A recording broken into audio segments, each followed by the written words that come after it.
More legal trouble for embattled R&B singer R. Kelly this week. He is facing a sweeping racketeering indictment accusing him and those around him of grooming and sexually exploiting girls and then covering it up. Let's get you caught up with where the case against him stands and where it goes next. R. Kelly now pleading not guilty after facing a federal judge in Chicago. Kelly in an orange jumpsuit, shackled as he was arraigned on federal charges after being indicted on 13 counts, including child pornography and obstruction of justice, accused of enticing a minor to engage in criminal sexual activity.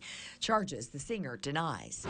He was arrested last week while out walking his dog, the judge denying bond. Prosecutors claim the I Believe I Can Fly singer is now a flight risk and poses extreme danger to the community, especially little girls. This week, Kelly's lawyer spoke out denying the 52-year-old is a danger to anyone, claiming he doesn't even have a passport. The fact that these allegations are decades old, the fact that he hasn't done anything, there's no clear danger presently or anything like that. In court yesterday, Kelly's two live-in girlfriends, 23 and 21 years old, continue to stand by his side, escorted by their own lawyer, presenting a united front. WATE 6 on your side legal analyst Greg Isaacs joins me now to walk us through the case or cases. Greg, thank you for being here. This has become more complex, as you just saw. We're looking at state and now federal charges and other defendants involved, and whether R. Kelly will be able to stay out on bond.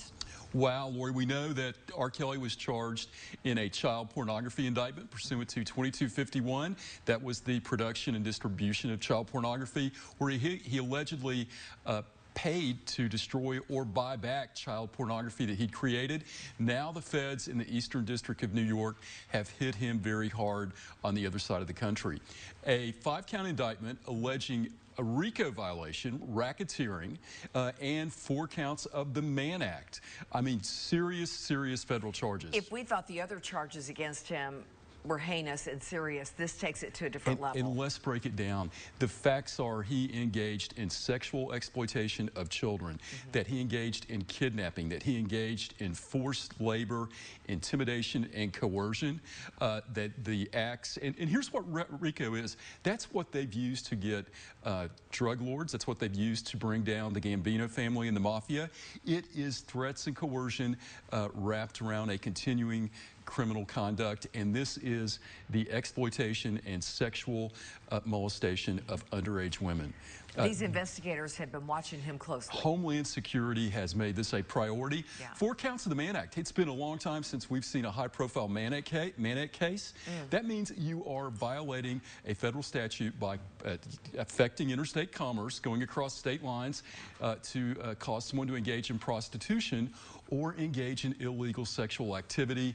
Lori, in the press release from the Department of Justice, they say the illegal activity was forcing a minor to engage in criminal conduct that was reckless endangerment because she was forced to engage in sexual conduct with a sexually transmitted disease being at risk of being transmitted.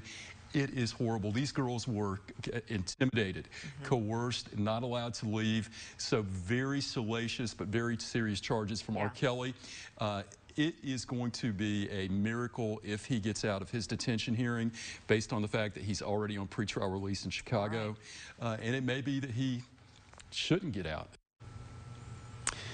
All right. Thank you again, Lori and Greg. You know, if you have a question for Greg, send him an email to askisaacs@WAT.com. Be sure to tune into WAT 6 on your side news at 5:30 every Wednesday to see if he answers any of your legal questions.